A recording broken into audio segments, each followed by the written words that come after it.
Hello and welcome to tutorial video number 4 on how to maintain your system for option number 1. In this video we'll be looking at how to update your pivot tables and add new information to your system. It will also allow for you to easily update your system to make it as effective as possible.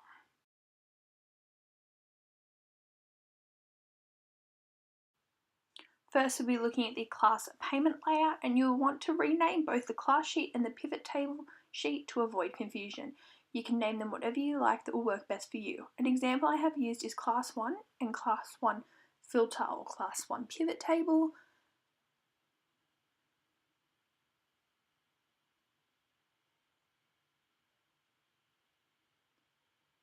And then when you go to add a new class, it would be set up as class 2.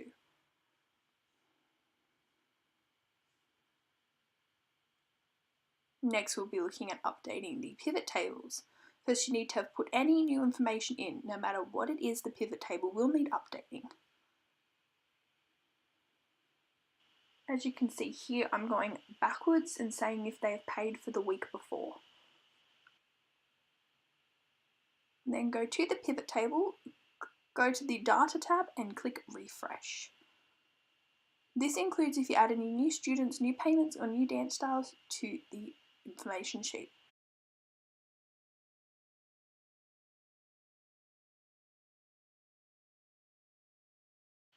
Moving over to the costume payment layout, you'll also want to rename the sheets just like on the other workbook.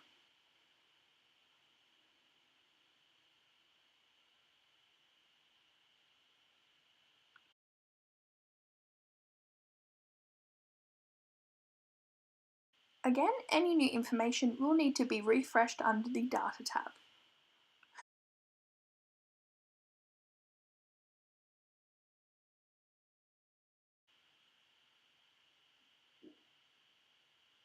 As you can see here, the information has not been refreshed, so it is still showing the old information.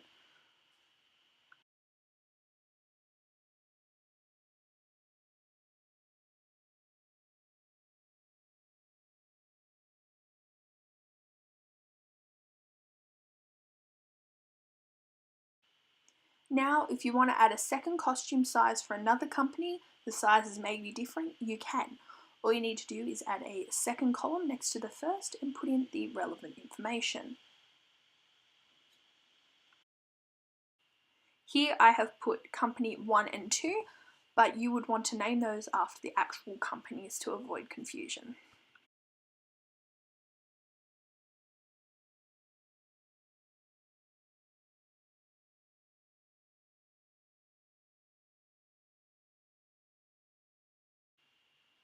Now to fix this on the pivot table, go to refresh under the data tab, click the table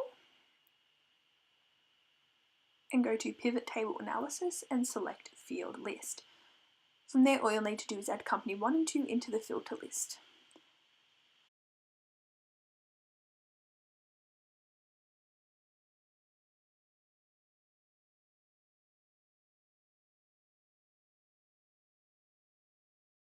This works the exact same way as if you were going to add in another class, which you would need to do over both spreadsheets. Add it in next to the others and fill out the relevant information.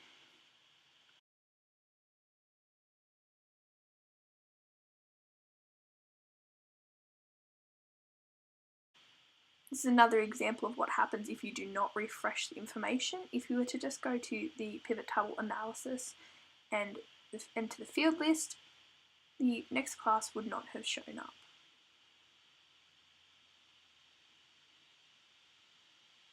To fix this, just refresh the data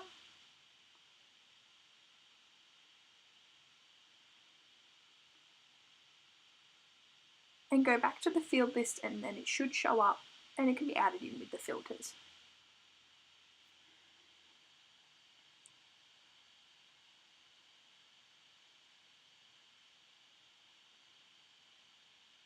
This brings us to the end of video 4.